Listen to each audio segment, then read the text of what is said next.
Recording in progress. Recording stopped.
Hello, Tanya.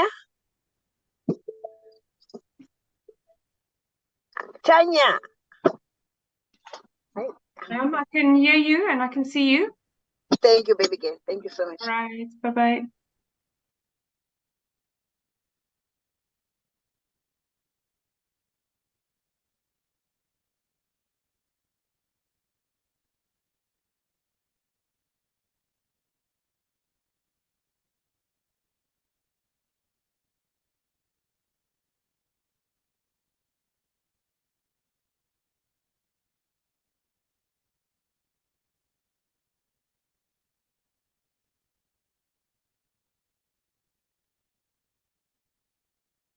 Hi, Tony, can you hear me? Hearing you loud and clear, Mario.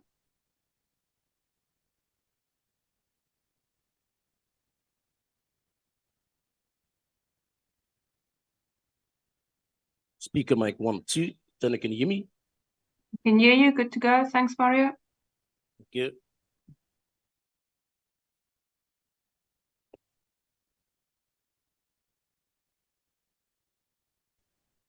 Testing 1, 2, 3.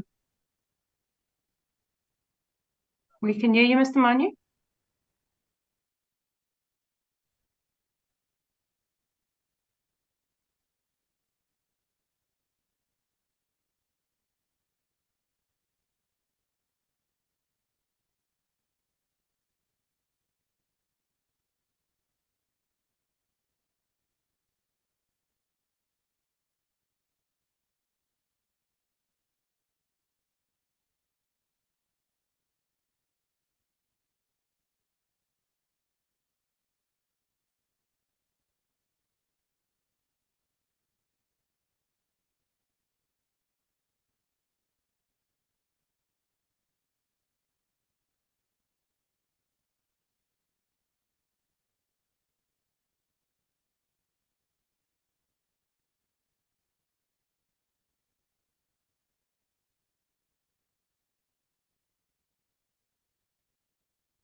Recording in progress.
The House Chairperson.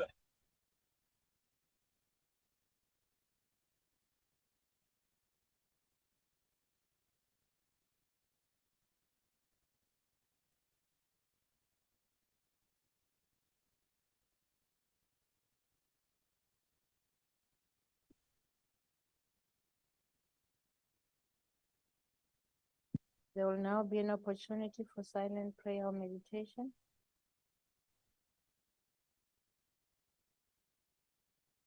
Thank you. Be seated.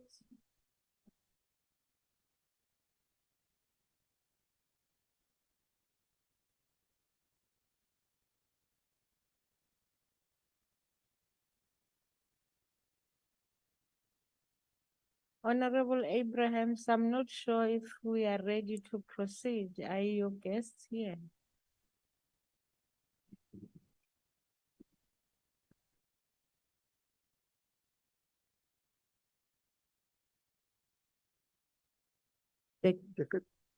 I was actually requesting Ms. Nokolo Abrahams to tell us if her guests are here, the families, so that you can. No, not at this time, Chair. Okay. Yes, Honorable House Whip. No, thank you, Honorable Chairperson. I think that as the House, we can proceed with the proceedings, even in their absentia. Yes. Because as you know that these things, they do happen. It is Okay. not because of our choosing. If the family cannot make it, really, we have just to forgive them for that. Okay. But let us do what we're supposed to do for our own member. Okay. Was part of us. Thank you. No, I had thought maybe they're still having lunch somewhere. Maybe they are late. No, I get it. No, it's fine. Thank you. Honorable members, the first item on the order paper is a motion in the name of the Chief Whip of the Majority Party. I will now recognize the Chief Whip of the Majority Party in the name of the House Whip. So, thank you, Honorable Chairperson. I'm definitely not a Chief Whip of the Majority Party. Issues today. The Chairperson, when coming to this motion, it is a sad motion indeed, because even in the NCOP, we are having a similar motion whereby two members of this parliament has passed, and then even on the same day, we are going to pass condolence motions in both houses. So it's a sad day indeed. But we must take solace on the fact that God knows what is happening. As he said in Isaiah 55, that as the heavens are high up there than the earth, his ways are higher than ours, and their thoughts, and his thoughts are higher than our thoughts. So we just have to accept it. So what is very here is the draft motion on behalf of the chief whip of the majority party. That one, the House knows with sadness the untimely passing of the African National Congress Member of Parliament, Ms. Dina Monica Joemat-Pettersson on Monday, the 5th, 2023. Acknowledges that at the time of her passing, she was serving as the chairperson of Portfolio Committee on Policy. They recalls that she was also serving as a member of the National Executive Committee and the National Working Committee of the ANC. Further recalls that she previously served as the MEC for Education from 1999 to 2004, and as MEC for Agriculture and Land Reform for 2004 to 2009 in the Northern Cape. And at the national level, she served as the Minister of Agriculture, Forest and Fisheries from 2009 to 2014, as the Minister of Energy from 2014 to 2017. Remembers Ms. Joemat-Pettersson as an extraordinary freedom fighter whose sacrifices and commitment to the liberation of the people remain a source of inspiration to many young people. Further remembers her as a selfless leader, a servant of the people, and a tried and tested daughter of the revolutionary movement. Recognizes her intellectual sharpness, political maturity, and passion for defending the vulnerable in society, especially the women. Believes her passing has robbed the people of South Africa of a humble and a dedicated servant who used her knowledge to advance the legislative work in order to change the lives of the ordinary South Africans, and extends its heartfelt condolences to the Joemat family and friends. I thank you. Thank you very much, honorable members. I will now proceed to call on the Honorable Ter Blanche to the podium.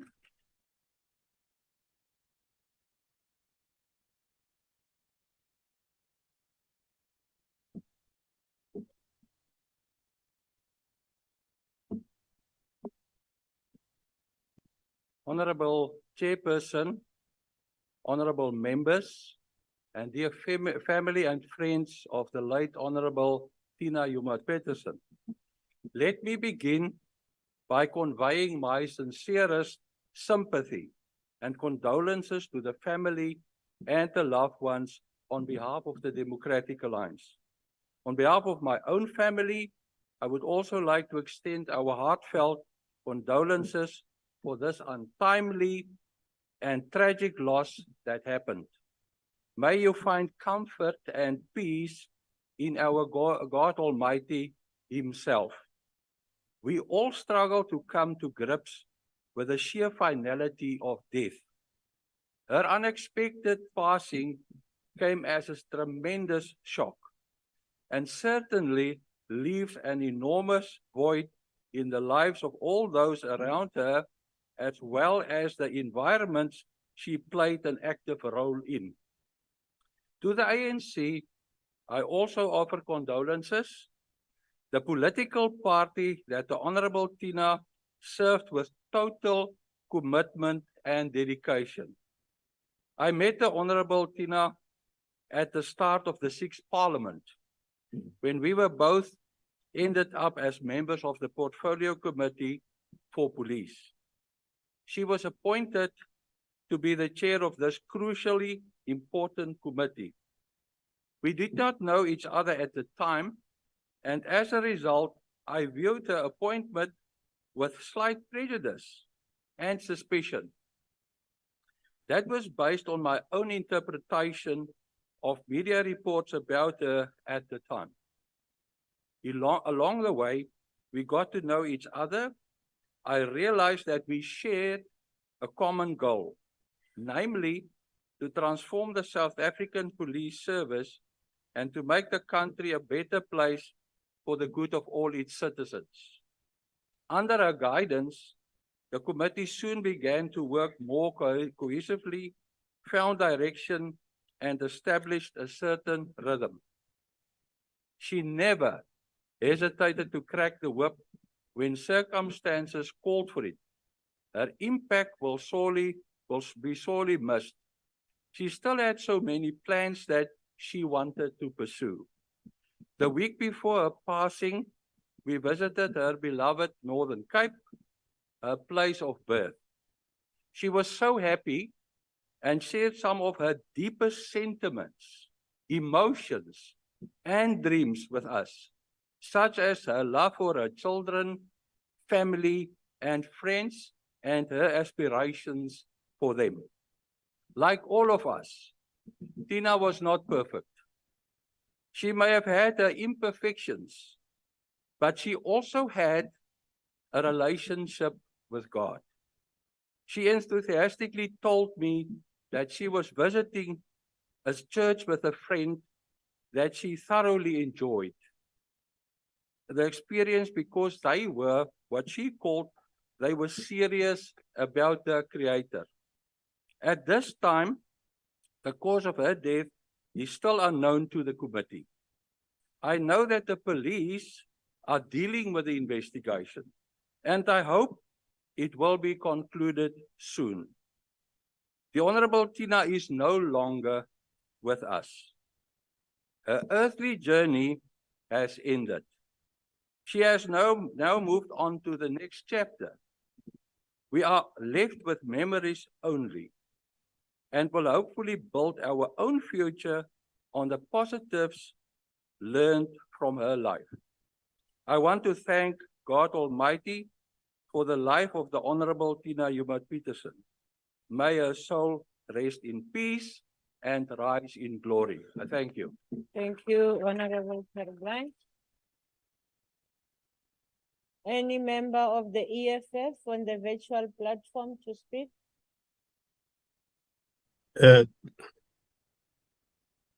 Chairperson, Okay, thank you. Proceed. Yes. thank you, Chairperson. On behalf of the Economic Freedom Fighters, the EFF, we stand here to convey our deepest condolences to the Joemat-Pettersson family. Her unexpected passing has deeply shocked us all. Ms. Joemat-Pettersson dedicated herself to a life of public service, and because of this, we had the we had the opportunity to share with her the political space. While we did not always obviously agree on everything, but the disagreements that we had with her that were organizationally based were always principled, were always on principled matters. For this reason, she continued to be a vital presence in the political landscape and in this parliament. Madam Chairperson, it would be insincere for us to simply convey our condolences and pretend as if all is well. It would be a disservice to history if we did so. We bear duty and obligation to speak the truth, particularly to the people of South Africa. As we express our condolences to the family, it is essential to remind one another that Ms. Joemat-Pettersson's departure occurred under notably very suspicious and murky circumstances. Her passing came just days after revelations that she, along with the Chief Whip of the ANC, Ms. Pheme Majodina, and Mr. Richard Kubutile Kyanki, the chairperson of the Committee on Section 194 inquiry, allegedly conspired to extort money from the public protector advocate Busio Mkhwebane through her husband for a favorable committee outcome. When this information became publicly known, we were among the first to urge Ms. Joemat-Pettersson to become a state witness, share all the relevant details, and to seek protection from the authorities. Our call was driven by the fact that we are aware of a concerning trend of assassinations within the ruling party, targeting those who wish to expose the wrongdoing. I'm sorry, It's known Honorable that- Manye. Honorable Yes. Manye, I'm sorry to stop you there. There is a hand, Honorable Member. Thank you, Honorable Speaker. I'm rising, Deputy Honorable Chairperson. I'm rising on Rule 84. We are busy with the condolence motion here. I think that what is very critical there, we must just respect the memory of our dearly departed colleague, that we cannot start casting aspersions around. Thank you. Thank you.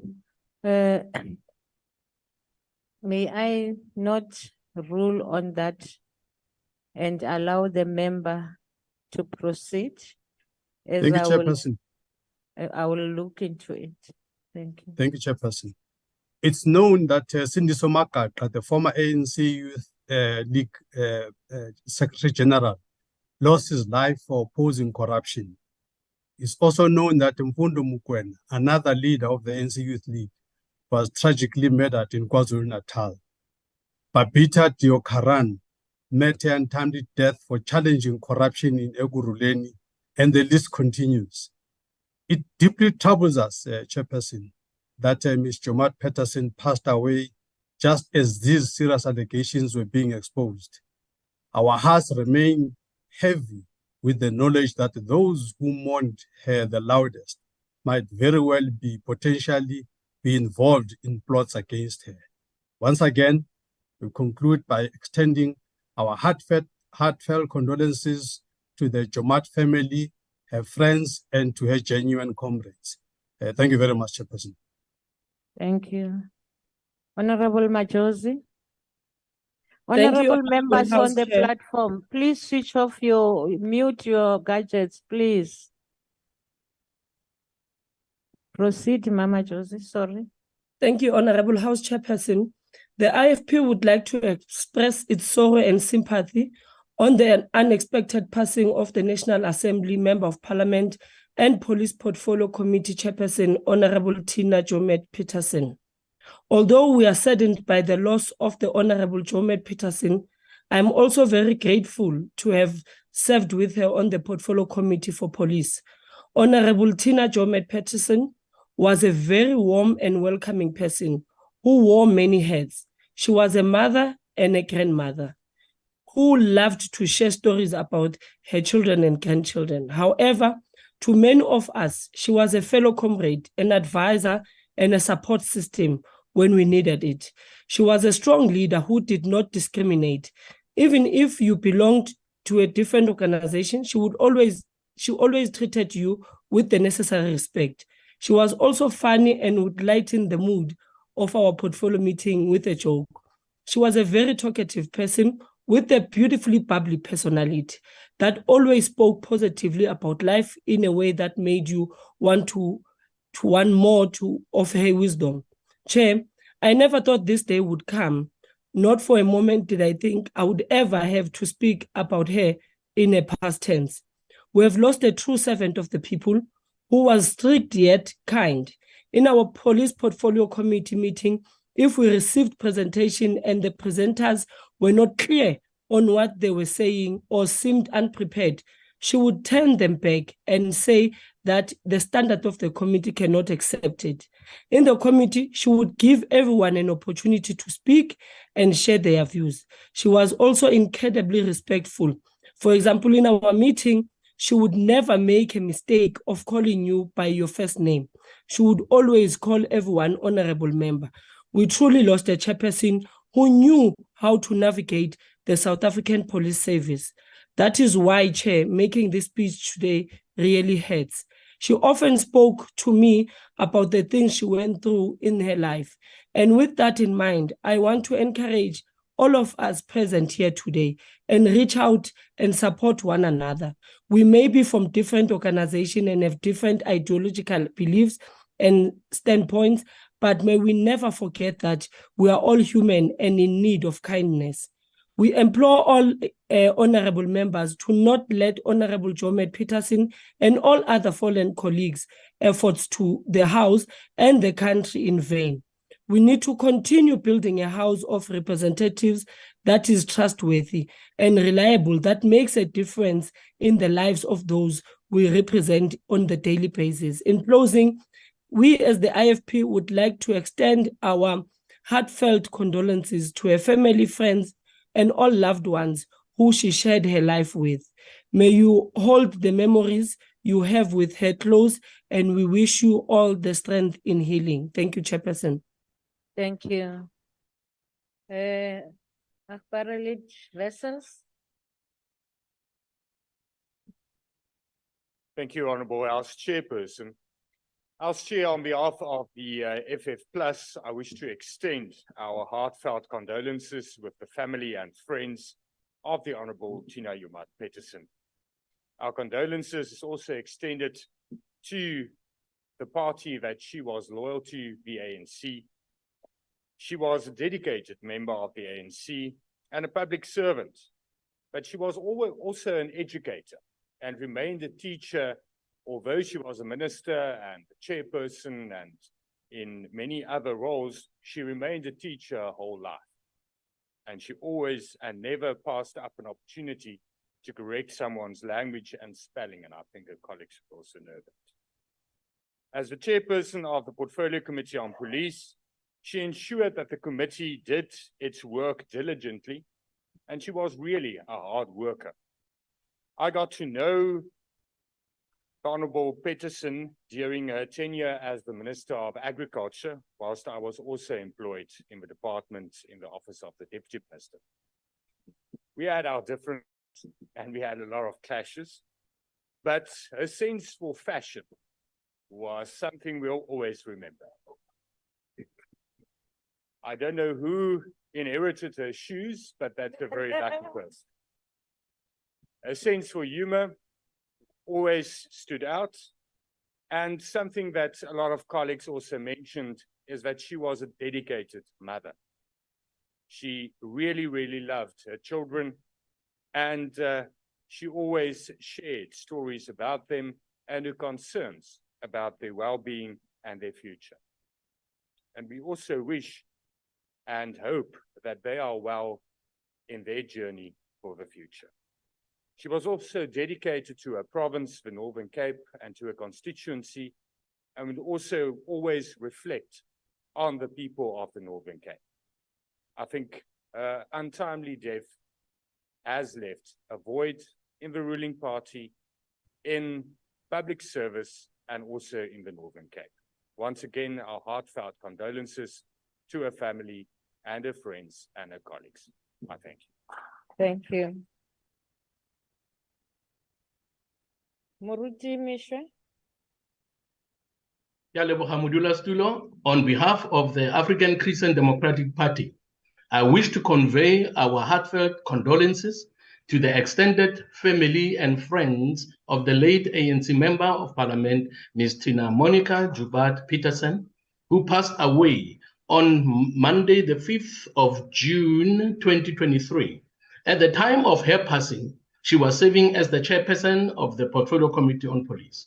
In spite of the controversies that created a dark cloud that hung over her head, a cloud that included allegations of misconduct and corruption, my personal opinion of her was that she was one of the most competent chairpersons of a parliamentary committee who did her work with diligence and commitment. Ms. Tina Joemat-Pettersson was elected to the Northern Cape Provincial Legislature after the 1994 general elections as a member of the ANC. Having entered the provincial legislature, she was appointed the MEC for Education, Arts and Culture, and in 2004, she was appointed the MEC for Agriculture and Land Reform. Then in 2006, Ms. Joemat-Pettersson was reportedly ranked as the best performing MEC for Agriculture in the country by an agricultural magazine. A political party, the ANC, has stated that they will remember her as a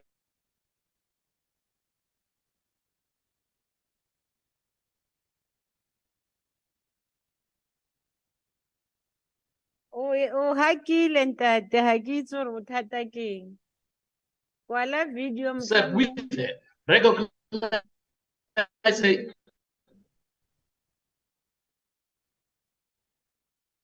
Ke a tshepa gore mabona ga wa fetsa o tsamaya.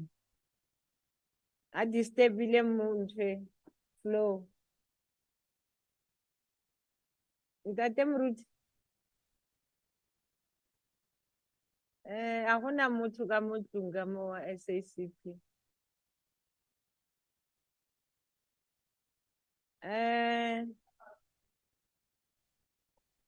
Mr. Swartz and Ms. Sukers Varas Jelle. If you are there, help. Okay, Yes. we'll come back. We'll come back Thank to you. Mrut. Thank We'll you, come Chair. back. Thank you, Let Chair. him try to get space. We'll come back to him. I appreciate that, Chair. Thank you. Okay. Mr. Kwankwa.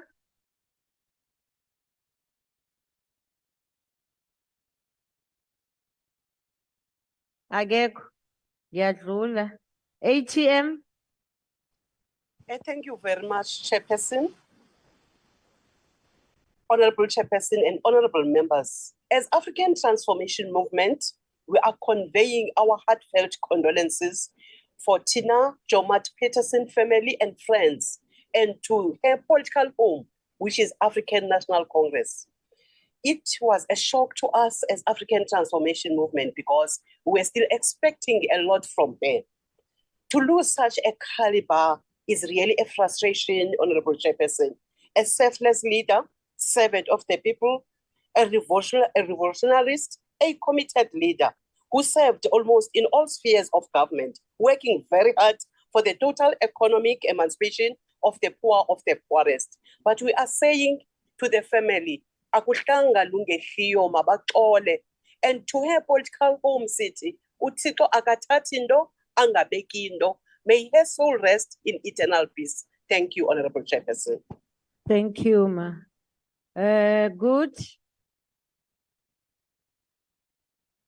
I pass. Honorable Sheikh Imam. Thank you, Honorable House Chairperson. Chairperson, I'm not going to spend time looking at the history and the educational qualifications and things of our former Chairperson, Tina Joemat-Pettersson, other than to say, in the opportunity that we've had to work with her, in the oversight trips that we've made, engaging with her in the portfolio committee, indeed, she was very committed to the African National Congress to such an extent towards the latter part. And that was just 2 weeks before she passed on. Some of us felt she was really campaigning well for the ANC, wherever we went. And very importantly, when we went to Northern Cape, she was welcomed by many family friends. You could see she was well loved by the people who knew her.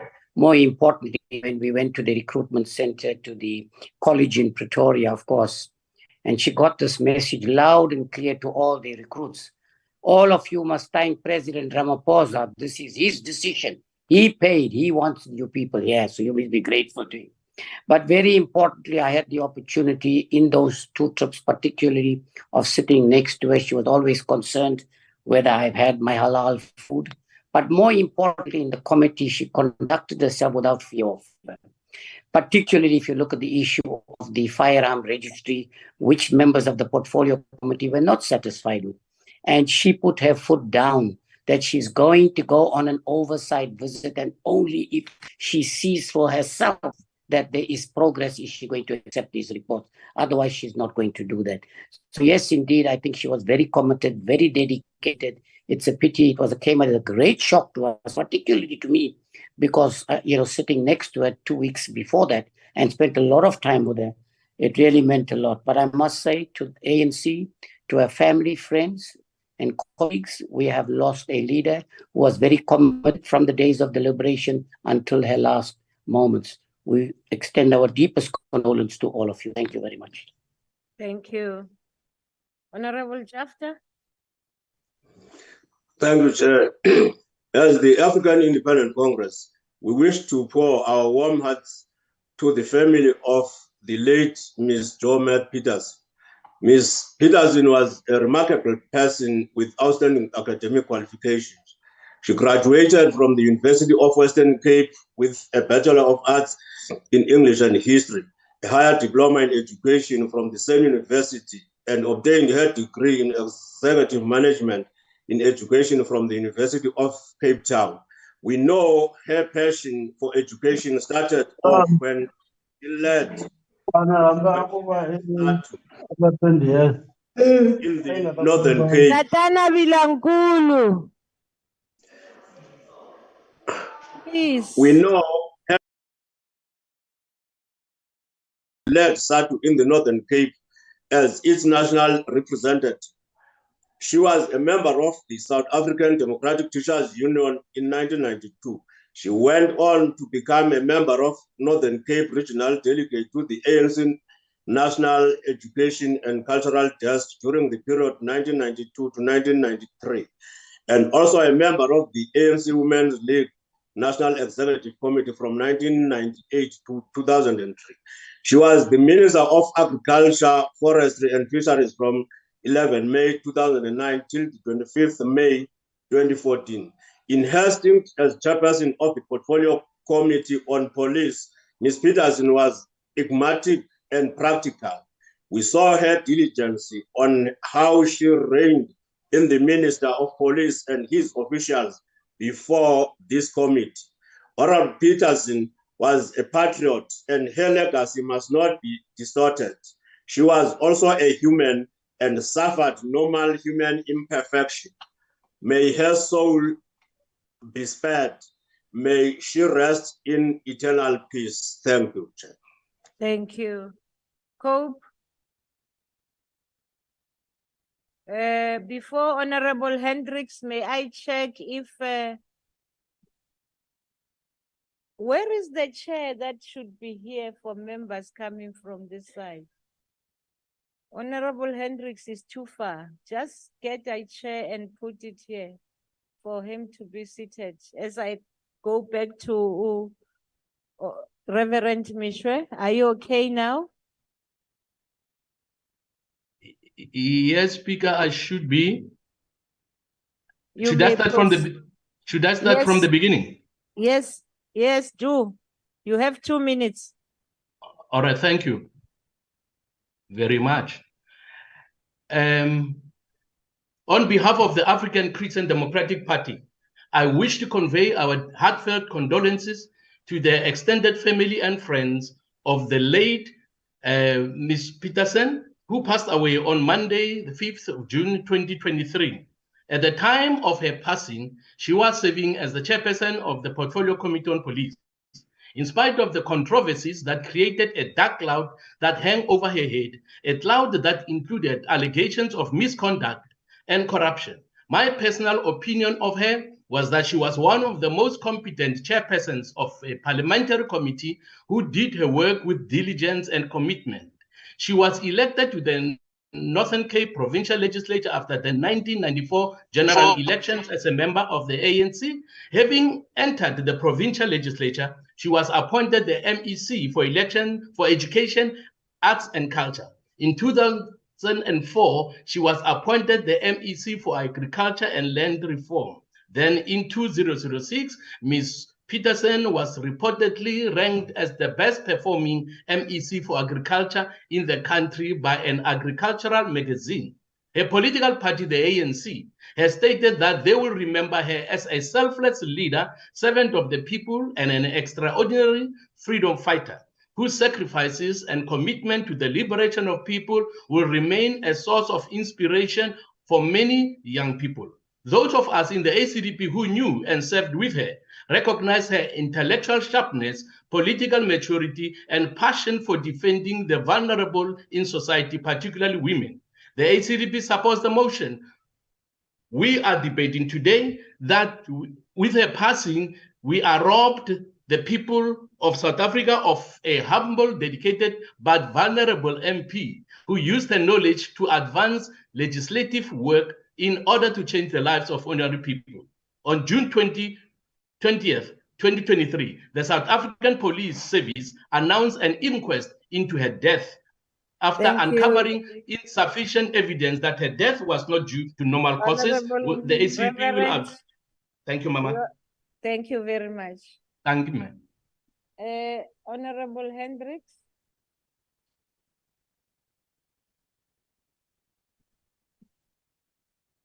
Thank you very much, Honorable House Chair. The late Tina Joemat-Pettersson was indeed a remarkable person who made significant contributions to the development of South Africa. Al-Jamaa extends its condolence to her children, and we're very happy her son is here with us, and the rest of the Joemat family, Pettersson, and the African National Congress, who lost a dedicated comrade. She will be remembered for her passion displayed for public service and the strive to improve the lives of marginalized communities. Comrade Tina, who hailed from Kimberley, was brought up in a close-knit community with family values and the spirit of Ubuntu. During her reign as Minister of Agriculture, Forestry and Fisheries, she was instrumental in the implementation of policies and programs which addressed the challenges marginalized communities and farmers experience with land reform and access to agricultural resources. These challenges continue to exist, and we call on government as a tribute to the legacy of Comrade Tina to revive the comprehensive agricultural support program by elevating the financial and technical assistance to emerging and marginalized black farmers. Honorable Speaker, just a few weeks prior to her untimely death, I had an hour-long conversation with her during a flight journey. She looked unwell and sick, and each time I tried to stop talking, she continued to give her counsel. She expressed her support, also saying that several of her family members are Muslim, and she also asked us to set small goals. She further expressed her concerns over the water quality in many of the country's provinces and encouraged me as a member of the Portfolio Committee on Water to continue doing oversight on the quality of water.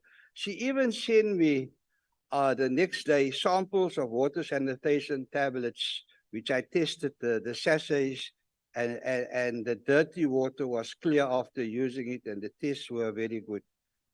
Tina will be fondly remembered, and Al-Jamaa will follow her valuable advice that she shared with me, and her humanitarian outlook will continue to inspire us. Thank you very much. Thank you, Al-Jamaa. The chairperson of the Committee of Police, Honorable Siabi.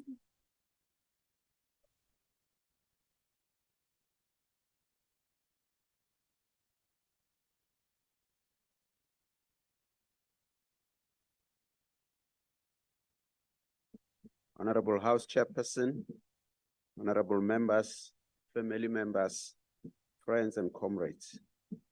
I'm humbled to lead the message of condolences in honoring the memory and legacy of the late Honorable Joemat-Pettersson in this August House today. The unexpected and sudden death of Honorable Tina Joemat-Pettersson on the 5th June 2023 sent shockwaves throughout South Africa, Parliament, and the African National Congress. I think there remains some disbelief that a fire that burned so brightly went out so suddenly, and that her sunset came far too soon. Tina Joemat-Pettersson was born on the 16th December 1963 in the Northern Cape, where she focused much of her political energy to the betterment of the province which she loved and always called home and held dearly. I know that she was looking forward to her 60th birthday celebration in December. Honorable Joemat-Pettersson entered politics in the 1980s and became a fierce leader in our struggle to end apartheid. In 1994, she was appointed to the first Executive Council of the Northern Cape and served as MEC for Education, Arts and Culture. In 1998, she was elected chairperson of the African National Congress Women's League in the Northern Cape. After the 1999 general election, she remained in the Northern Cape cabinet and served as MEC for Education. As an educator herself, she brought much needed energy and leadership to the education portfolio in the Northern Cape. During her tenure as an MEC for Education, the Northern Cape had the highest matriculation rate in the country for 3 consecutive years, and the number of schools with a pass rate of less than 20% was reduced to 0 by 2000.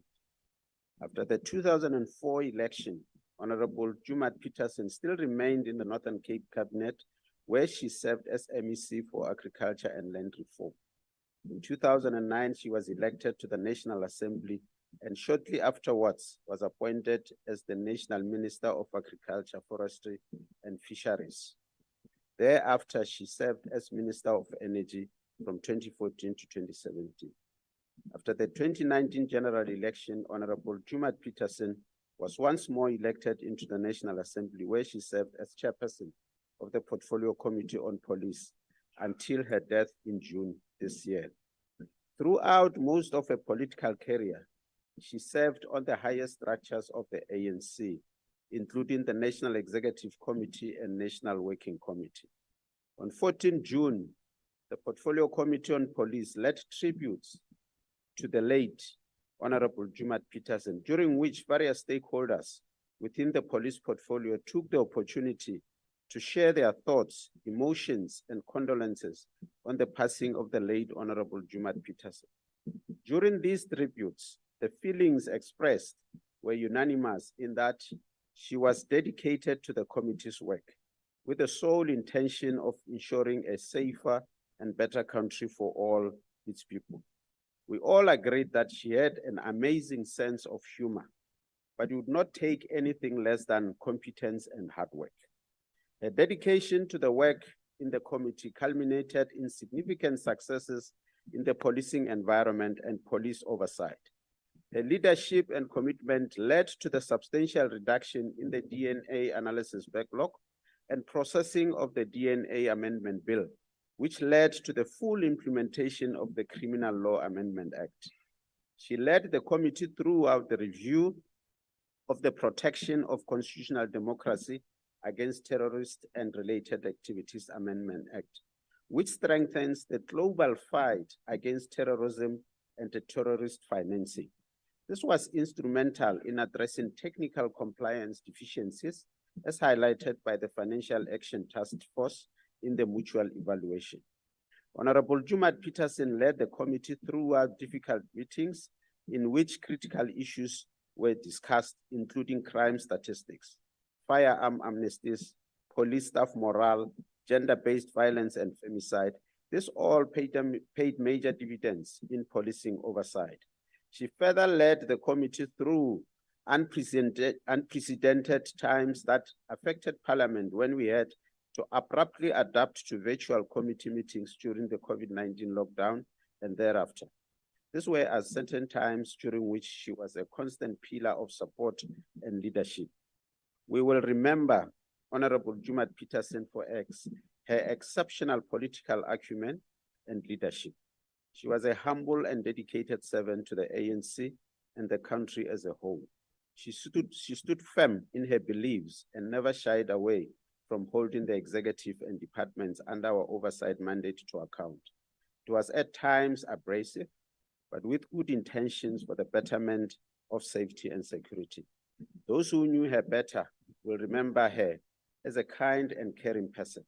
She took an active interest in the lives of those close to her, and she was always available to lend assistance or just words of encouragement when needed. She loved herself and had a good sense of fashion. She would go to an extent of asking you whether she looks beautiful. And if you respond in the positive, she would ask you, why don't you tell me?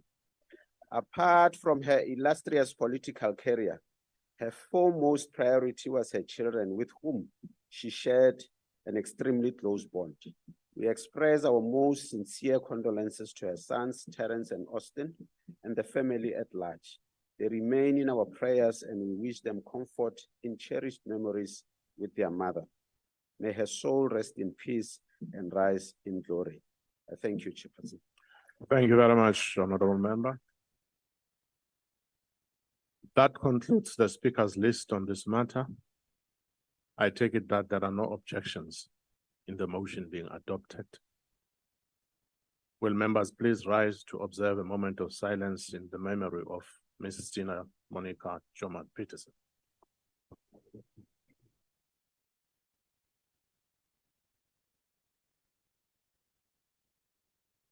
Thank you very much. May be seated.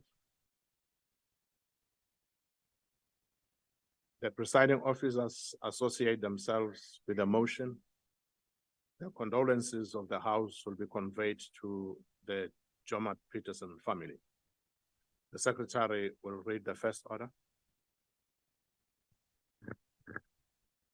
Consideration of report of Standing Committee on Finance on Public Finance Management Amendment Bill. The Honorable Chairperson.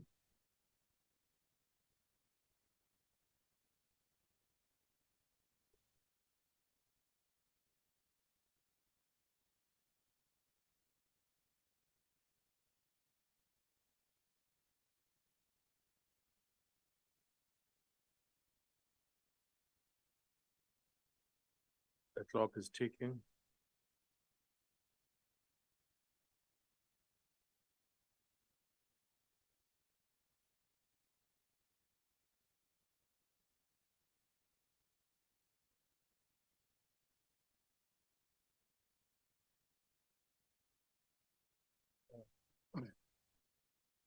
Thanks very much, Chairperson. Let me present the report on the private members bill by Mr. Lees. The bill was introduced as a private members bill by MP Alf Lees, seeking to amend the Public Finance Management Act to provide for parliamentary oversight when a request to issue a guarantee, indemnity, or security is approved or rejected. Its fundamental purpose is to enhance transparency and accountability in the management of public finances, a goal that we all hold. Let me provide you with some context. The Standing Committee on Finance gave this bill the same rigorous treatment and consideration that we afford to ministerial bills as guided by the Constitution. When we process a private member's bill, we go back to the 2012 judgment, the Concord judgment, or popularly known as the Ambrosini judgment. If you remember, then the late Ambrosini took this parliament to court, seeking that an individual member of parliament should have a right to introduce a private member's bill. And the Constitutional Court ruled in his favor. So,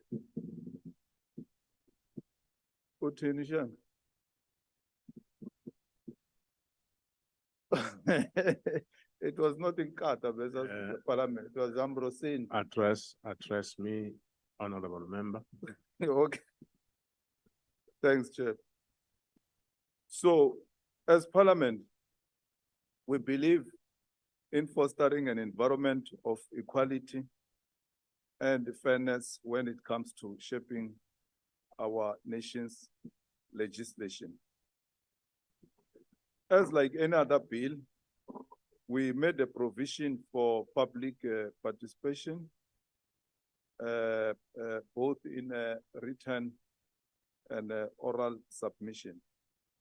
Various stakeholders made submission. On top of that, we requested National Treasury to give us a view or its opinion on this bill. National Treasury expressed support for the bill's core objectives, but suggested that achieving them might be more appropriate through secondary legislation, such as instructions or regulations issued under Section 76 of the PFMA. They raise concerns about the potential complexities and unintended consequences that could arise from amending the Principal Act. After careful consideration, the majority in the committee decided to reject the motion of desirability for this bill, based in the main on what the public have submitted and the reasoning of Treasury. So there was no prejudice in processing this bill. It was as a result of the opinion of Treasury and public participation that the desirability motion was rejected. Like I said, so much to. Thank you very much, Honourable Member. I will now recognize political parties wishing to make a declaration. The usual times for declaration of votes will apply. The DA.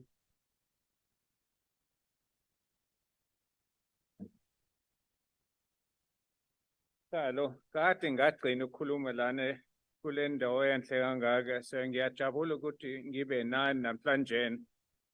Noma ibill yami nilahlile. Mr. Chair, this private members bill was introduced by the DA in 2018, some 5 years ago. The reading of the bill today is simply a tick box exercise, as despite the ANC having no objection to the contents of the bill, they voted that the bill was undesirable. Section 70 of the Public Finance Management Act currently grants any cabinet member the power to issue a guarantee, indemnity, or security with the written concurrence of the Minister of Finance. Despite the significant impact such a guarantee, indemnity, or security may have on the economy of South Africa, the Act does not make sufficient provision for parliamentary oversight.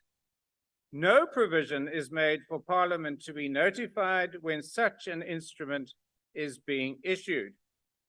The purpose of this bill is to extend Parliament's oversight capacity in relation to the granting or refusal of government guarantees, indemnities, or securities. This bill provides that the Minister of Finance must table a report in Parliament which sets out his or her decision to approve or reject such a guarantee, indemnity, or security no less than 30 days after such guarantee, etc., has been approved or rejected. Despite National Treasury's support in principle for the bill, the committee endorsed National Treasury's strange proposal to outsource legislation to itself, which in effect allows for National Treasury and the executive's continued unfettered freedom to potentially keep the door open to executive discretion in issuing government guarantees. National Treasury submitted that a regulatory instruction in terms of Section 76 of the PFMA should be issued in place of this bill, and that such an instrument could be issued by August 2022. This, the ANC accepted, and the bill was voted as being undesirable by the majority, as the chair has just said. 15 months have passed since the committee rejected this bill, and a year has passed since the August 2022 date that National Treasury committed to produce such a Section 76 instruction note. Yet, there is no indication that any such instruction note, as proposed by National Treasury, has been issued. Only yesterday, the Minister of Finance, whilst appearing before SCOPA, complained about the risks associated with government guarantees. Yet, here we are, rejecting what was clearly a non-partisan and desirable bill. There can be no doubt that an opportunity to fix a massive risk in the PFMA that all parties and National Treasury accept is a real risk has been lost, seemingly on the basis that the bill emanated from the Democratic Alliance. Because there's no way of Parliament doing oversight over the issuing of government guarantees, it's quite possible that a new and extensive government guarantees have been issued to Eskom so that they can borrow more on the backs of taxpayers. Or worse, perhaps SAA is still operational, using funds borrowed on the backs of existing government guarantees or even new government guarantees. Parliament has no way of knowing, and Minister Gordon is not likely to tell us. Perhaps the Minister of Finance will voluntarily report to Parliament. I guess probably not. What a sad state of affairs. Thank you, Honorable Member. The EFF. Thank you, Chairperson. Chairperson, the committee's decision to reject the private members' bill concerning the disclosure of government guarantees prior to their approval is both irrational and actually nonsensical. What's even more shocking is that this decision goes against the legal advice provided by the committee, Parliamentary Legal Services.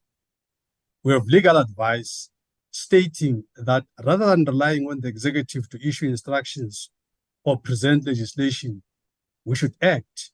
Yet we go against such sound advice purely due to partisan reasons. The political question at hand do not necessitate input from the National Treasury or the executive. These are straightforward questions that Parliament can address by passing legislation. We cannot depend on the executive to enact legislation that will bolster Parliament's oversight over the same executive. We cannot rely on the executive to pass legislation that tightens control over delayed submissions. Similarly,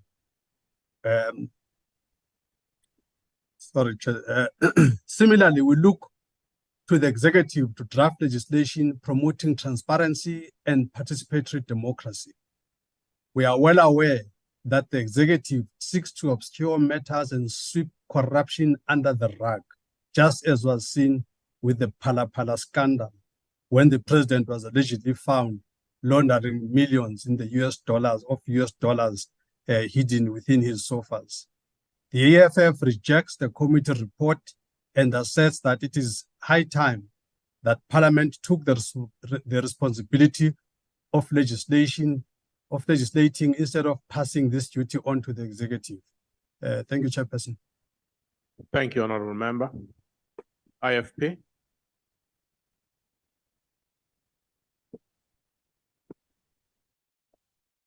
Thank you, House Chair. As we consider this bill specifically relating to amending Section 70 of the PFMA, one is left stuck between the rock and the hard place.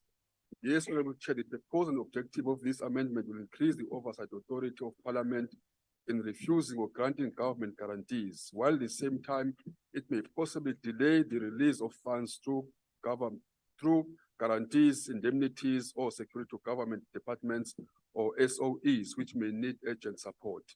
In exercising being mindful towards over-legislating or creating more red tapes in issuing of government guarantees. In this instance, Honorable Chair, the IFP believe it is best to grant Parliament greater oversight over such decisions. In the past few decades of mismanagement, poor leadership, and poor internal financial control within our government departments and SOEs further cements this decision to support the amending of Section 70 of PMA, leaving such decision in the hands of the Minister of Finance alone, and by extension to the executive arm of the state, we will be diminishing our role as the oversight authority.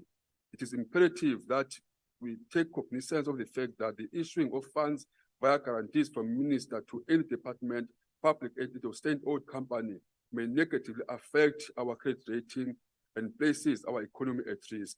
We must protect our people's money, and we must ensure that every cent is spent according to the stated objectives as sought by the relevant department. Therefore, Chair, in considering the submission made by Treasury, bearing in mind the committee's decision, the IFP support the amendment of Section 70 of PMA to reflect greater oversight for Parliament. Thank you. Thank you. FF Plus.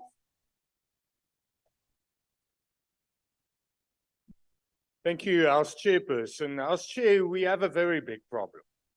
Let's just think about what is being proposed here. It's a very logical amendment that is proposed by the Honourable Lisa's private members bill. We have a problem currently that I don't think anybody in this House will dispute, and that is that government debt is out of control. Secondly, we have a problem which the State Capture Commission pointed to, that there's a lack of oversight by this Parliament. Now let's take those two aspects and think of what is being proposed by National Treasury and accepted by the members of the ANC of the committee. They propose that oversight should be done by the executive issuing secondary legislation. That is what Treasury proposes. Why would you fall for that? How is that logical? It's an irrational decision that the ANC members in this committee has taken. And why? Because it's a private member's bill by a member of the opposition. Show me one private member's bill that's accepted by the majority party when it comes from the opposition. Not one. And even though the chairperson of the committee stands here and talks about the importance of private members' bills, you never accept it. You rather want it to come from the executive. Because why don't you then make it a committee bill if you want? But you don't do that. Because you think, as the ANC, that the legislative task is that of the executive. And that is the biggest problem. This legislature has lost its actual function because you are dictated to by the executive when it comes to legislation. You accept what they say about legislation. You don't fulfill your role as legislators. And we are completely against the notion that secondary and delegated legislation should take priority. Yes, there's a necessity for it sometimes, but you can't give all powers to the executive to make secondary legislation and be vague in our primary legislation at the end of the day. We have a responsibility. This was a logical amendment, especially in the times that we are in. This is irrational and ridiculous. Thank you. ACDP? Thank you, House Chair. House Chair, the ACDP has taken note of the report, and we'd like to remind the House what the Constitutional Court had to say about the importance of private members' bills in the matter involving the late MP Mario Ambrosini. It said the power of an individual member of the Assembly to introduce a bill, particularly those from the ranks of opposition parties, is more than ceremonial in its significance. It gives them the opportunity to go beyond merely opposing to proposing constructively in a national forum another way of doing things. It serves as an avenue for articulating positions through public debate and consideration of alternative proposals through public debate and alternative proposals on how a particular issue can be addressed or regulated differently and arguably better. House Chair, the ACDP and our former colleague Sherilyn Dudley was the first MP to succeed with a private member's bill that relating to paternity leave in the previous Parliament. And it is against this background that it is regrettable that this bill was not accepted. It is an eminently reasonable bill, and as Mr. Lees pointed out, it sought to improve parliamentary oversight over the crucial issuing of guarantees, indemnities, and securities. The crucial point being that whilst there is provision for reporting of certain circumstances, but not when such instruments are issued, and oversight is required from the outset. The ACDP shares the view that these financial instruments may have a significant impact on the economy and may affect the country's credit ratings, and therefore oversight is crucial. National Treasury supported the principle, but suggested that itself should exercise that through a regulatory instruction. And of course, this is unacceptable. Leaving the executive to prescribe how Parliament may do such oversight is not acceptable, because in future, the minister may decide not to issue the instructions, as we've heard from Mr. Lees, or to withdraw them. The ACDP agrees and supports the need for this legislation, and therefore, regrettably, we cannot support this report. I thank you. Thank you. UDM? ATM? Good. NFP? NFP? AIC? Thank you, Chair. Chair, we have gone through the proposed public finance management bill and its intended purpose. We agree with the spirit of the bill. Given the extent of decay at our SOEs, the continuous use of state resources to bail out liability written SOEs is an affront to the poor. The bill envisages a parliamentary monitoring tool through an amendment to the PFMA in order to insert provisions dealing with the tabling of a report by the Minister of Finance in Parliament, according to which a decision to approve or reject the issuing of a guarantee, indemnity, or security ought to be given no less than 30 days after such an instrument has been approved or rejected in terms of Section 70, subsection 1 of the Act. The National Treasury's own submission supports the bill insofar as the proposed oversight mechanism is concerned, but doesn't agree with the mechanics of such regulation. In its view, the National Treasury argued that the proposed bill must fail because its objectives could be achieved through a regulatory instruction issued in terms of Section 76 of the Act. We argue strongly against this proposition. The National Treasury fails to provide laudable and sound grounds for rejecting the bill. The proposed legislative route will cure the existing framework where guarantees are granted willy-nilly without parliamentary scrutiny. The other benefit of this route is its binding effect. In the result, we support the spirit with which the bill is canvassed. I thank you. Thank you. COPE? PAC? Al-Jama?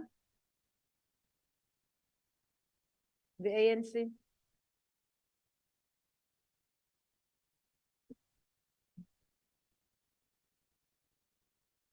Thank you, House Chair. Good afternoon, all members.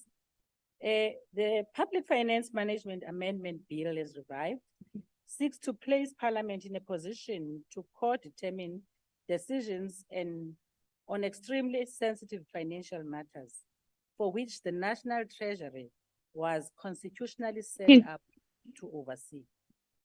The amendment bill is couched in the language of proactive parliamentary oversight, yet its intentions would mean that Treasury would have to seek the approval of Parliament over the issuing of guarantees, indemnities, and securities. The Public Finance Management Act makes provision for cabinet members to report any circumstances that result in a payment being made under a guarantee, indemnity, or security, or financial instruments to the National Assembly, but not when such instruments are issued. The proposed amendment seeks to ensure that the issuing of such financial instruments is subjected to public scrutiny from the outset in order to manage or eliminate risks that they pose to the fiscus. This is co-determination by Parliament over matters which reside with a Treasury, while saying it is to strengthen accountability. Practically, it will create an administrative nightmare with a backward and forward to Parliament to get authority over highly sensitive information, which under other legislation is protected. The views of Mr. Lees, Mazambana Siyakuva, and your views are very clear. He has in fact expressed his views in several committee meetings. Practically, guarantees, indemnities, and securities are being issued all the time. And the sponsor proposes a new clearinghouse, Parliament. Now tell us who in Parliament is going to have that technical knowledge on a week-by-week basis to authorize Treasury to proceed? And what damage will we create to competitors, both in and outside our country, by involving Parliament, the oversighter, in such a practice that is public? The amendment bill proposes that there must be a form of oversight given to Parliament in the process of the Minister of Finance either agreeing or disagreeing with the issuing of government guarantees. What is being called for in the amendment bill is oversight over contingent liabilities included in the liabilities for all spheres of government, such as current creditors, payments due to suppliers but not paid. For example, municipal debt to ESCOM, employee leave pays, capital projects, and so on. Imagine the scenario where Parliament rejected a guarantee given and the amount of money. It would mean Parliament telling Treasury that you have misspent the amount of money, reverse the process. Litigation would then be the next thing that would follow, and any aggrieved party to the agreement would begin to get the state into legal and financial quagmire. We certainly have no difficulty having a Minister of Finance report on the reasons why a guarantee was approved at the appropriate phase in the budgetary cycle. The arms of state are clear and distinctive. Parliament correctly objects to any interference in how we take decisions. This amendment bill calls upon the executive to get permission on operational matters. This is not to say that the content of what the private members bill wants to achieve cannot be achieved under the current arrangement in Parliament or through delegated legislation or a Treasury instruction. The quarterly reports of Treasury to Parliament and the annual report of Treasury to Parliament allows for the opportunity for matters such as indemnities to rise. For that matter, this happens across committees when such matters are questioned on a quarterly basis in reports. Where the ANC does have some sympathy with you, Honorable Lee, is that Treasury should have at the outset provided a written response to the private member bill. Merely talking of a review process of the PFMA without providing timeframes when dealing with a private member's bill is not sufficient. The proposals in the amendment bill are not practical or workable, and hence the majority in the committee agreed that the remedy should be dealt with through a regulatory instruction issued by the Minister of Finance in terms of Section 76 of the PFMA. The ANC agrees with the committee decision to reject the motion of desirability. I thank you, House Chair. Thank you. May I now recognize the Chief Whip of the Majority Party, Joemat-Pettersson? Thank you, Honorable Chairperson. I move that the report be adopted. Are there any objections to the report being adopted? House Chair, the DA calls for a division. The division having been called, may I allow 5 minutes for the members to... The bells will be rung in 5 minutes. Thank you. Recording stopped. Recording in progress.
Order.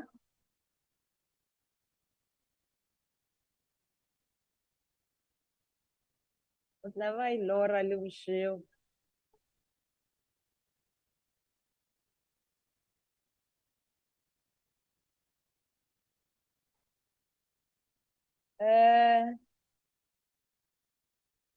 Honorable members, the Speaker has determined that in accordance with the rules, a manual voting procedure will be used for this division. Firstly, in order to establish a quorum, I would request the table to confirm that we have the requisite number of members physically present in the chamber and on the virtual platform to take this decision. Party whips will then be given an opportunity to confirm the number of their members present and indicate if they vote for or against the question. A member who wishes to abstain or vote against the party vote may do so by informing the chairperson. We have confirmed that we have the requisite quorum, and now we will proceed. The question before the House is that the report on the Standing Committee on Finance and Public Finance Management Amendment Bill be agreed to. Are the doors closed? Thank you. Voting, when I talk of doors, I even ask you, the table staff, to monitor the virtual platform. There shouldn't be people coming in.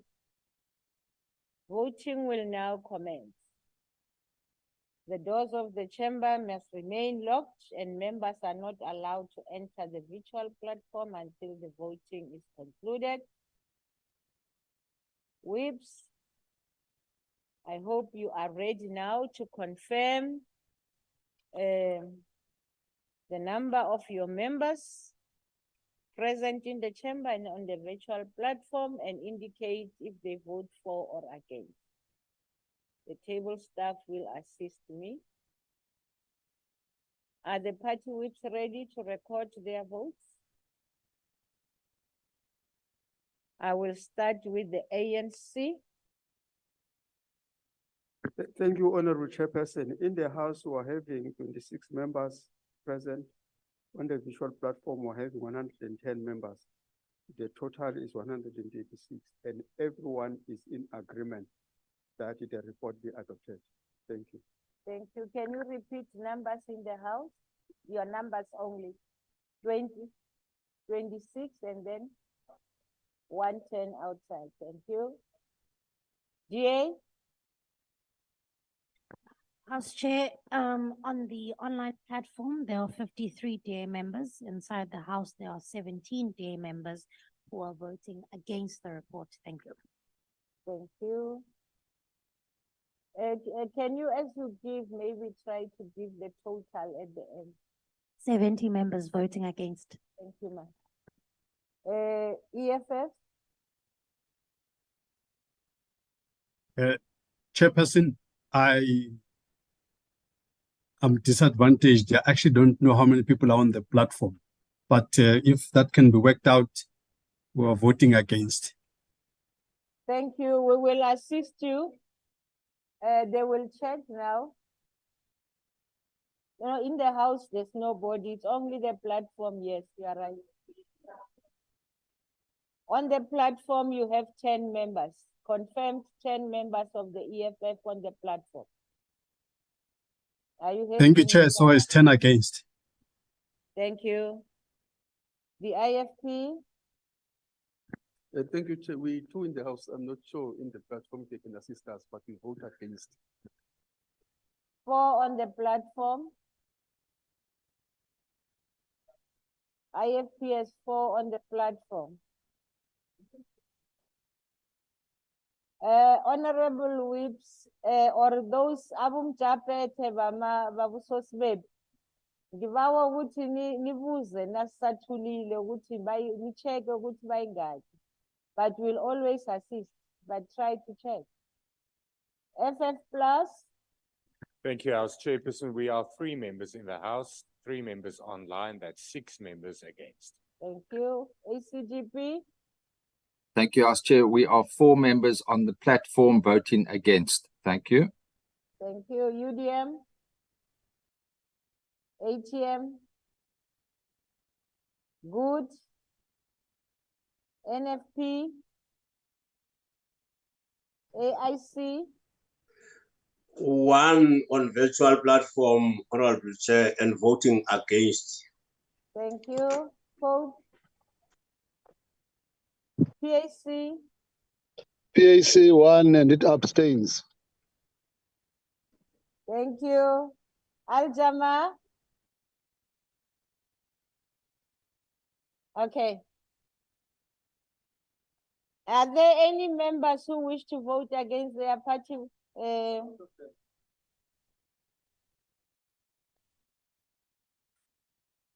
members? It's not data from the DA.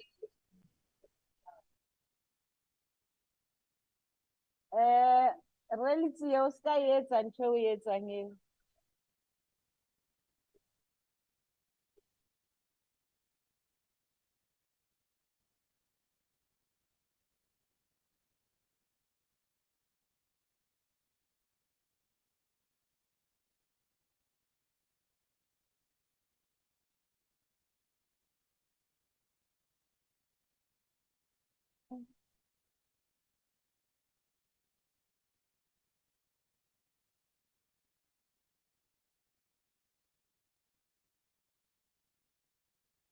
Thank you. This is the outcome. Abstain 1, the noes 97, and the yes 136. And the question is accordingly agreed to.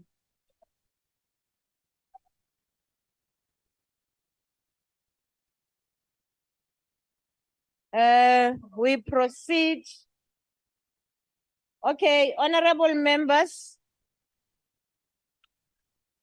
Before I go to the second order of the day, I just want to let this one go. Order, honorable members. Let me dispose of this one where I promise that I will be ruling on the first motion that we had in the House. I know it's very unusual that this happens, that when we have condolence motions, we have to make rulings. It's unusual, but I have to. Honorable members, the remarks of Honorable Mani, in accordance with Rule 84, which was quoted as a point of order, are actually not out of order. He was reflecting on events which were widely reported in the media and prefaced his remarks that these were alleged. A condolence motion, honorable members, is always meant to give comfort to the family and fellow members as we reflect on the loss of one of our own. While in this instance, I do not believe that the remarks were out of order. I wish to plead and encourage all members to bear in mind the nature of this motion and to be conscious of the grief of the families, friends, and the political parties they belong to. So, as such, I will say that the point of order is not sustained. Thank you. As we proceed, and I call the secretary to read the second order. Second reading, Public Finance Management Amendment Bill. As there is no list of speakers, I will put the questions that, are there any objections to the bill not being read a second time as recommended by this committee? No objection? Please note the objection of the DA, the support of the DA. The support of the, okay. Thank you very much. So therefore, let's allow the secretary to read the bill a second time. Public Finance Management Amendment Bill. Thank you very much.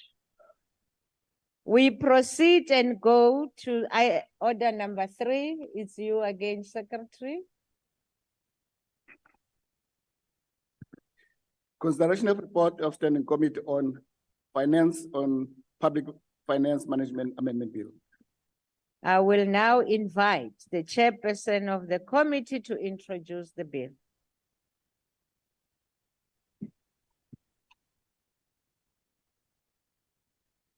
Thanks, Chairperson. I stand again before you to introduce another crucial piece of legislation that we dealt with as per our report, the Public Finance Management Amendment Bill B13/2020.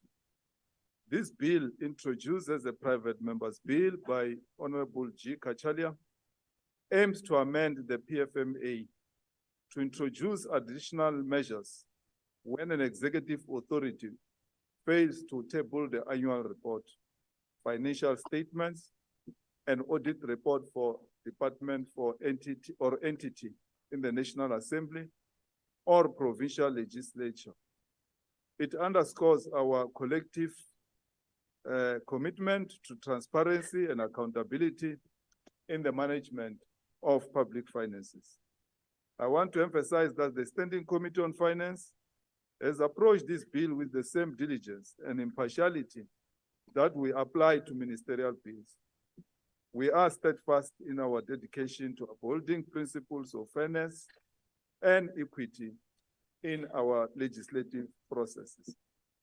The journey commenced with a comprehensive briefing by the bill's sponsor, Honorable G. Cachalia, who presented the bill's objectives and its potential impact on reinforcing our oversight of financial matters. Following this, we initiated an inclusive and democratic public participation process, actively seeking the input and insights of various stakeholders. During this process, National Treasury presented its response to the bill. They not only highlighted their concerns, but also proposed an alternative approach to tackle the identified challenges. Their perspective offered an invaluable insight into the complexities of financial management and the necessity to strike a balance between accountability and practicability. The National Treasury's alternative approach is worth noting. After thorough deliberations, the majority of our committee members opted to reject the motion of desirability of this bill. While we acknowledge the bill's intent to enhance transparency and accountability, we believe there are alternative avenues and mechanisms to achieve these goals that warrant further exploration. Our decision was made with the utmost care and a commitment to finding the most effective and balanced solution. It is crucial to understand that our committee's decision should not be misconstrued as a dismissal of the critical issues raised in this bill. Rather, it underscores our dedication to identifying the most appropriate and robust method to address these concerns. In conclusion, I want to assure everyone present that our unwavering commitment to the principles of transparency, accountability, and good governance remains resolute. We will continue to engage with National Treasury and other stakeholders to ensure that the challenges identified by this bill are comprehensively and effectively addressed. Not cancel so much too. Cancel. I will now recognize parties that wish to make declarations. Starting with the DA. Chair, the Public Finance Management Act of 1999 regulates financial management in the national government and provincial government and seeks to ensure that all revenue expenditure, assets and liabilities of those governments are managed efficiently and effectively. Who could argue with that? Section 65 of the Act provides that the executive authority responsible for a department or public entity must table annual reports, financial statements, and the audit report on those statements to the National Assembly or in the provincial legislature. The annual accounts, reports, financial statements, and audit reports on such statements must be tabled within a month after the accounting officer for the department or the accounting authority for the public entity has received the report. However, this Act does not provide for additional measures in instances where such reports and statements are not tabled, and the department or public entity is not required to table such reports and statements within a specified time period after a written explanation has been tabled. This piece of legislation, which follows a similar history as the Honourable Lees referred, therefore seeks to provide for additional measures in instances where the executive authority fails to table an annual report and financial statements of a department or public entity, and the audit report on those statements in the Assembly or relevant legislature. It proposes that the annual report, financial statements, and audit report on such statements be referred in Section 65 must be tabled within 60 days after a written explanation has been tabled. Hardly a controversial statement. The general purpose of financial statements, as you should know, is to provide information about the results of operations, financial position, statement of shareholders' equity, and cash flows of an organization, all vital for oversight. Oversight which is severely hampered by the inability or unwillingness to table such reports. Now, given the behavior of SOEs in this regard and how this hampers oversight over entities that are literally bleeding the fiscus dry without any meaningful contribution, take Transnet, for example, where the respected Gain Group has just reported that its failures are costing the country 1 billion rand a day. This culture of delays and non-report sadly has become the norm. And that's just one zombie SOE who, along with others, fails to produce annual financial statements timeously. How on earth are we to conduct oversight without timeous access to these crucial documents? How on earth are we to evaluate SAA, for example's fatuous claims about interim profitability and get a handle on what is happening and transpiring at Denel or Alex Score for that matter? Under these circumstances, you would imagine that the Portfolio Committee and Treasury would be in full agreement with the intended legislation. But no, Treasury wants to address it differently, and the Portfolio Committee is patently unable to come up with one original thought, lest it portrays the ANC in a poor light. Speaking of poor light, if Eskom were able literally to shine a light on these matters, we would be appalled by the non-adherence to basic reporting procedures, which prevent scrutiny of performance, organizational and financial. Hardly a wonder that we in the pickle we find ourselves. A state of affairs in which we have load shed more hours this year than the previous 8 years combined. So go on, so show some fortitude and help pass this hardly contentious piece of legislation. Make no mistake, the nation is watching. Investors are watching, and any dereliction of your legislative duty will simply be providing yet another nail into the coffin of an already moribund organization. 2024 is around the corner. Come on, do the right thing in order that information be timelessly shared and oversight enabled, in line with Zondo and proper governance. Do the right thing with the proper care. Thank you. Thank you. The EFF. Thank you, Chairperson. House Chairperson, there is continuously a disturbing tendency that we as the EFF have been raising in the past, the tendency of shifting the responsibility of making legislation to the executive. This is particularly the case when we deal with bills related to public finance. We always agree on the problem and the solution, but somehow we're always told, let's wait for Mr. Ismail Momoniat from the National Treasury to bring an executive bill. What's really so special about National Treasury? What is challenging about agreeing on a bill, working on the amendments, and passing a law within our powers? We have the powers as per Section 55, subsection 1 of the Constitution to consider, pass, amend, or reject any legislation before this assembly. Why must we always wait for the executive? We have a problem. We cannot hold the executive accountable if they do not table annual reports. Simple as that. We know this because the last time we saw a credible audited financials from SAA was many moons ago. All this time, we've been relying on the word of Mr. Jamnanda Skodan while money is being siphoned off. There is a sound proposal on the table that we amend the legislation and set a timeline. What could be wrong about this?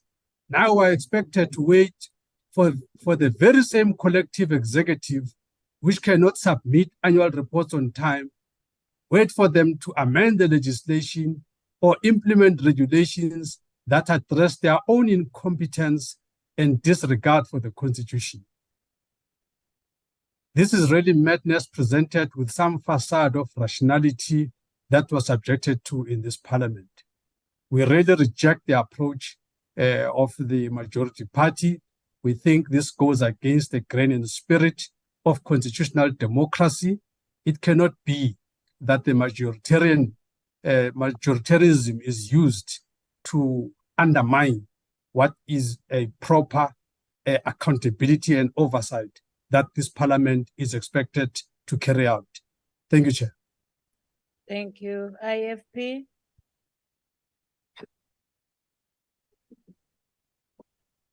Thank you very much, Chair. The Public Finance Management Act is one of the most important legislative safeguards government has in place to protect the public purse. It ensures that strict checks and balances are in place for greater accountability. It simply, therefore, we simply cannot argue against any further measure that will curtail the circumvention of the law by the Department of the Chair. The IFP welcomes the amendment of Section 65 of the PLENARY to include the time frame for tabling of reports after such written explanation as to why the department have failed to submit such. We cannot leave this responsibility solely rest on the finance minister in issuing a regulatory instruction to mischievous department as set out in Section 79. Honorable Chair, I think we must use this moment as we strengthen our financial legislation to consider reasons as to why we have found ourselves here. To be frank, Honorable Chair, the decade-long denigration and degradation of our national and provincial government departments at the hands of the governing party has led us here. The deeply entrenched systems of governing parties' patronage, nepotism, corruption has eroded the institutions to a level where even junior officials no longer care about the due process, let alone completing work on time.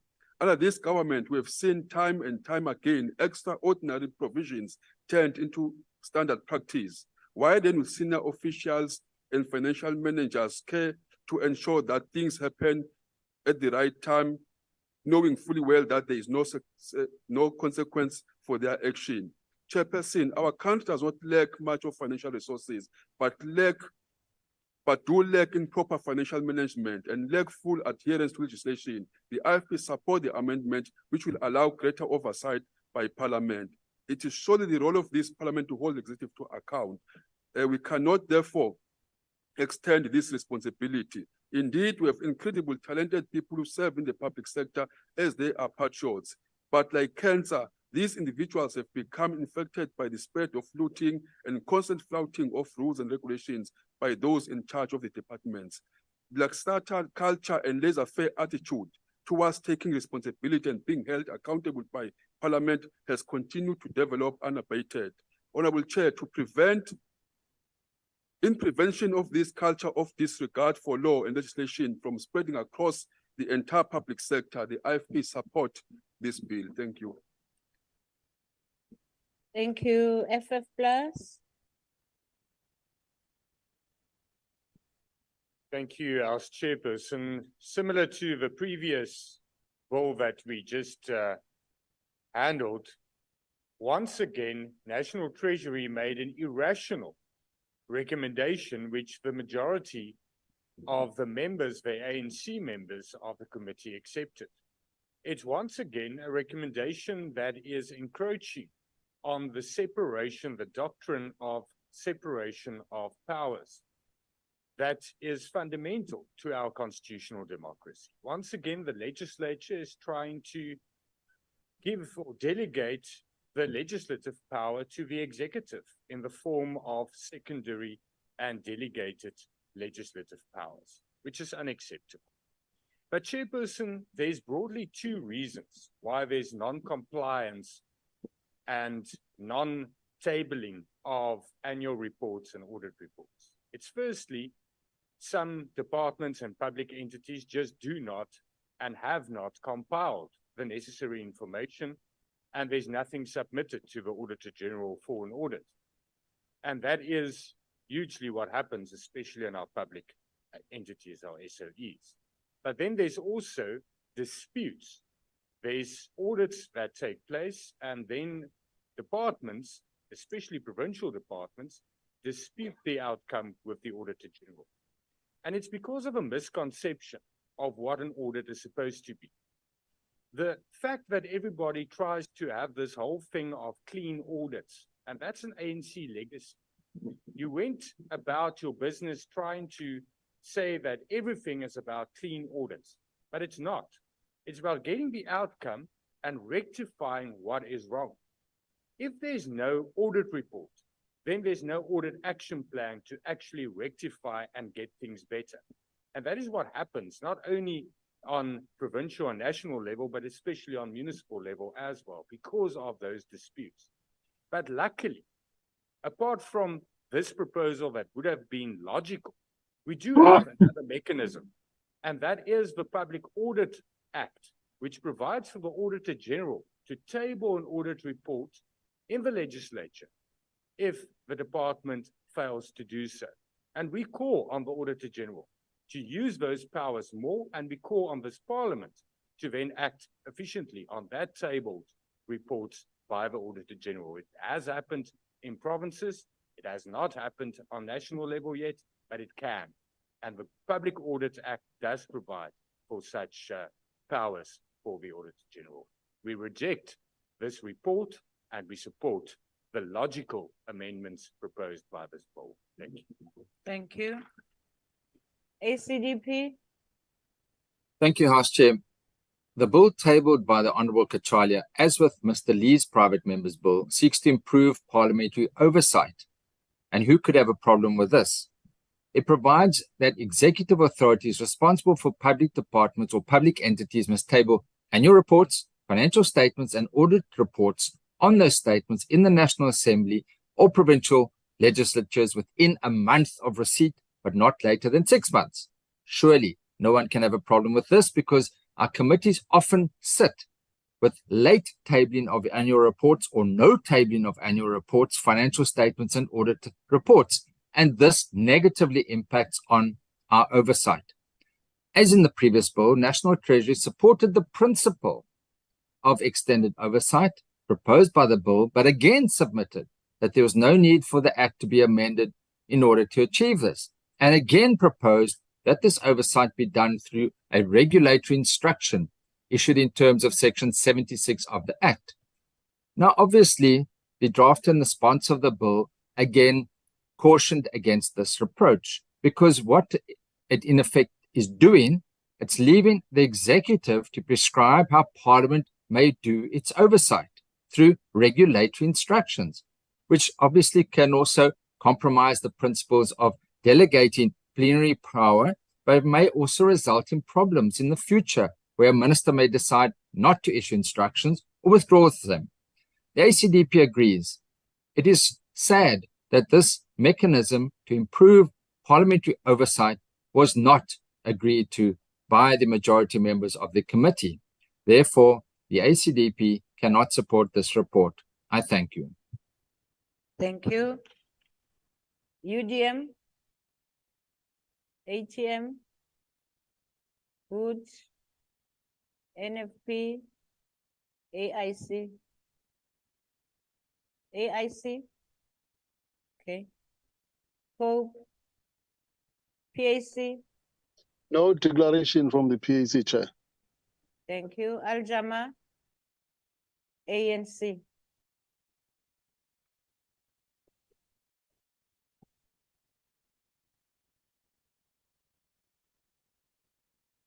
Thank you, House Chair.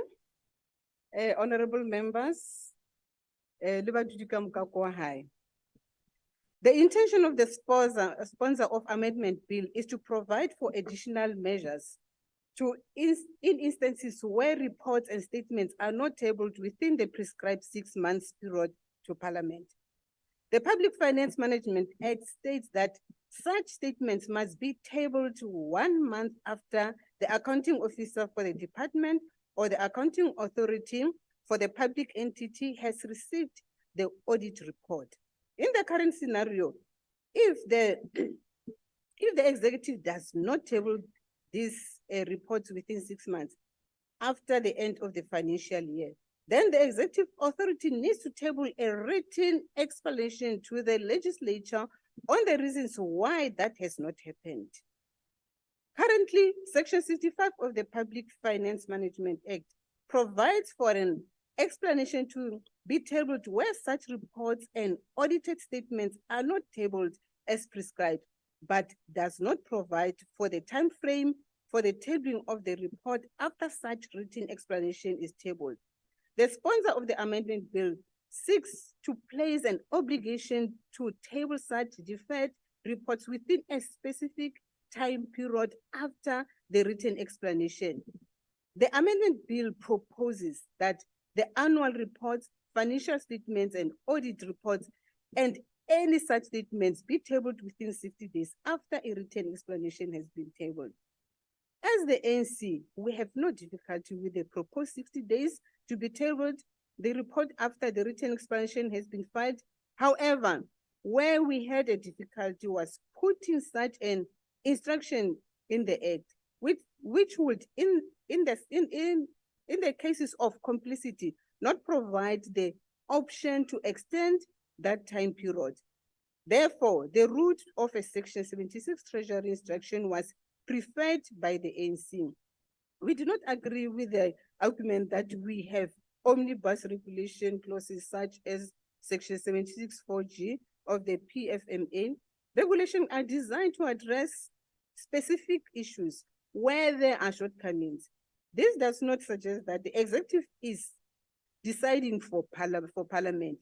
We determined what should go into regulation in terms of the framework, and the executive draft the regulations according to what we have put forward. Delegated legislation is not a function of Parliament, as it has long indicated. It does not have the capacity or time to conduct regulatory drafting. The majority in the committee agreed that what the bill sought to remedy could be dealt with through a regulatory instruction issued by the Treasury in terms of Section 76 of the PFMA. We want to acknowledge that Treasury Instruction number 2 of 2022-23 has been received by Parliament on the tabling of annual reports, financial statements, and audit reports. It directly addresses the concerns raised by the amendment bill in that it provides for 60 days as proposed by the sponsor of the amendment bill to all government departments to submit outstanding reports after the letter of explanation for late submission has been tabled.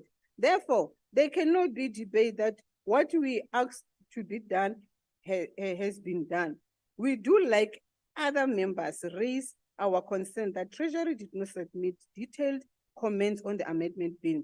We understood well that Treasury was at the time, 2022, conducting a comprehensive review of the Public Finance Management Act and the Municipal Finance Management Act with inputs from national and provincial departments, public agencies and constituency institutions listed in the PFMA schedule, and the Treasury also considered issues identified in the private members' amendment bill in its review process. As part of that process, Treasury was also reviewing its own regulation. The challenge with the Treasury proposal that we had as the committee was that National Parliament was being asked to wait for an executive process that may be tabled in 2024. We could not agree. Hence, this gave rise to the instruction regulation that has been issued. This being the case, the ANC supports the committee decision to reject the motion of desirability of the amendment bill as the consent have been made. Thank you. Thank you.